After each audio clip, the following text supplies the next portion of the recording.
En fin 2019, la dette mondiale de tous les agents économiques dépassait déjà 250 000 milliards de dollars américains, soit plus de 240% du PIB de la planète.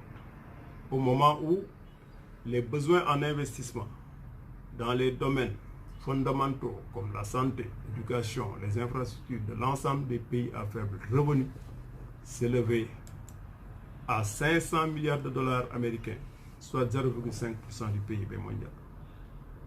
À ces pays à revenus faibles et aux autres qui, comme le Sénégal, ont fait des efforts énormes pour être dans la grille des pays à revenus intermédiaires, de la tranche inférieure, il est opposé souvent des critères de soutenabilité pour dire que leur endettement est problématique au moment où la dette publique des États-Unis, par exemple, culminait à plus de 20 000 milliards de dollars, et celle cumulée de tous les agents économiques américains à 69 milliards de dollars contre 40 000 milliards de dollars américains de dette publique et privée de la Chine.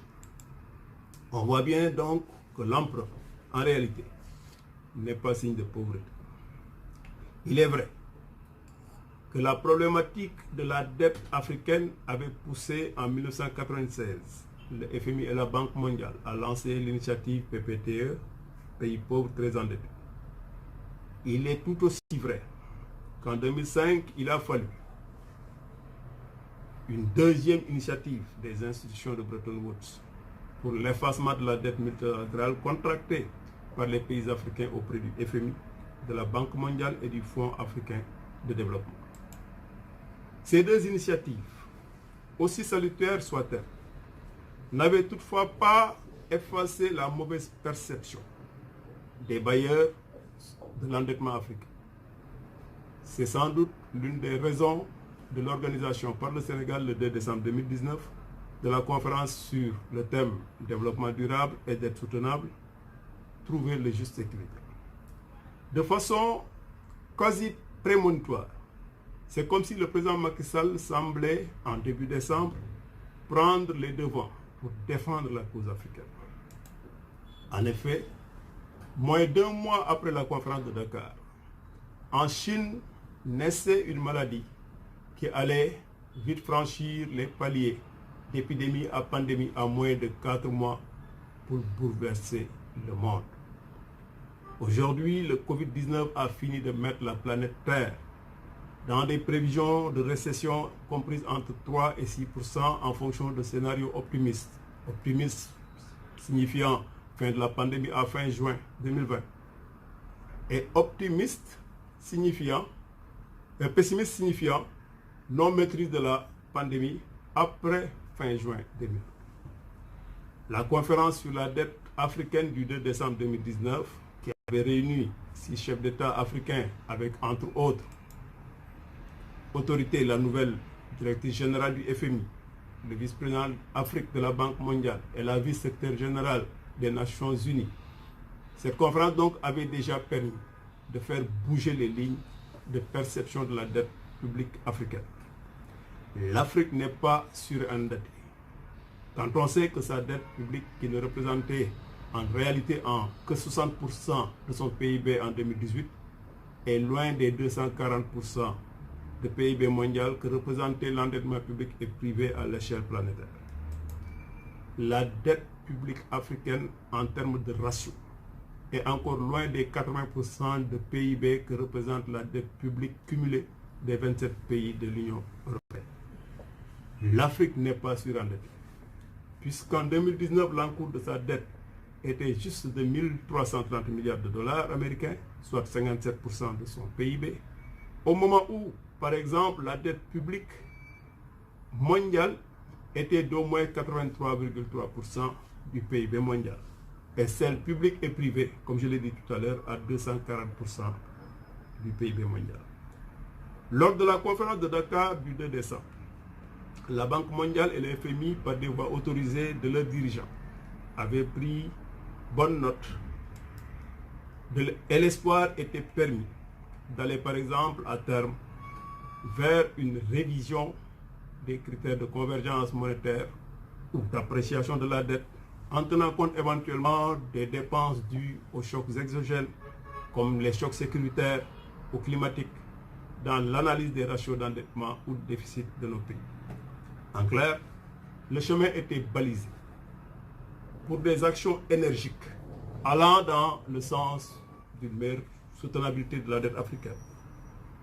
Mais entre-temps, le Covid-19 a coulé sous les ponts, plongeant le monde dans une sorte de secousse aux conséquences dramatiques que d'aucuns voient déjà dans des schémas comparables à la crise de 1929. Tous les pays du monde seront touchés dans leur système de production et au niveau du volume de leurs échanges. Et personne ne peut dire à l'heure actuelle, avec certitude, avec exactitude, la date de bout du tunnel.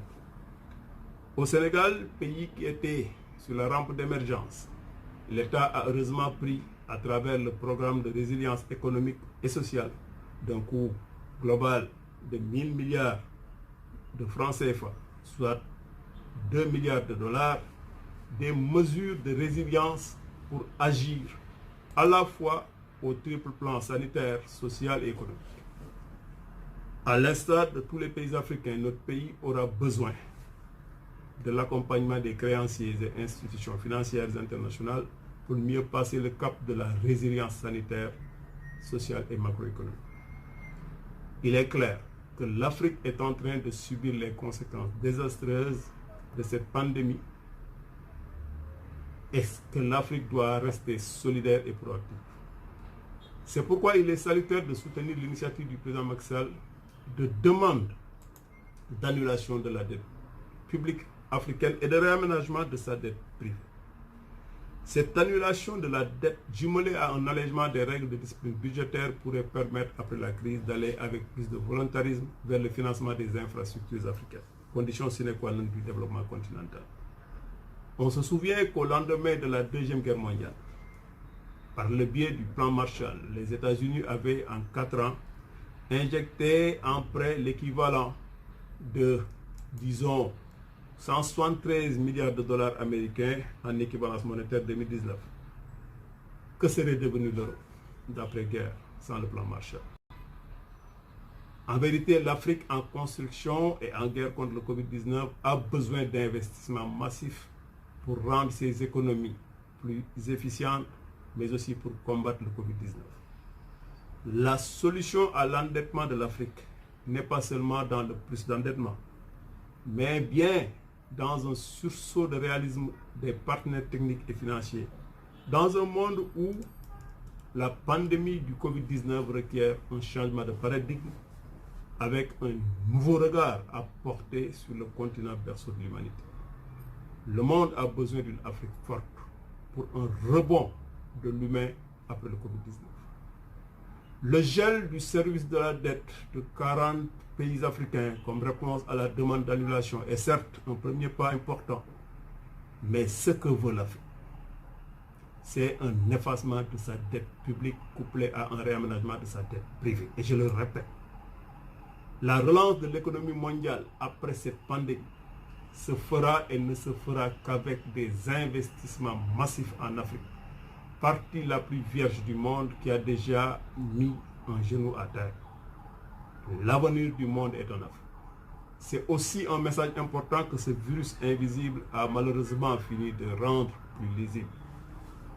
Il est de la responsabilité des élites africaines de tout faire pour à la fois rendre la demande d'annulation de la dette plus audible et persuasive, mais aussi de réfléchir déjà sur les pistes du développement endogène à l'échelle continentale. Autre message à décortiquer de cette pandémie qui nous a rappelé à tous que nous pouvons beaucoup faire par nos braves créateurs africains, à l'instar, par exemple, de ces braves chercheurs de l'Institut Polytechnique de Thiès qui ont fabriqué en 10 jours le prototype d'appareil respiratoire made in Sénégal. L'après-Covid-19 doit faire de l'Afrique la prochaine usine du monde, par, pour et avec les Africains. Ce message, plus que les sempiternelles querelles de casting doit occuper en ambition et en humilité l'intelligentsia africaine qui a le devoir de création d'avenir. Créer de l'avenir en Afrique, c'est tout faire pour déjouer les sons de cloche des Cassandres et battre le Covid-19. Créer de l'avenir en Afrique, c'est aussi s'inscrire davantage partout en Afrique dans la voie du développement endogène, autocentré et auto-entretenu. Je vous remercie de votre attention.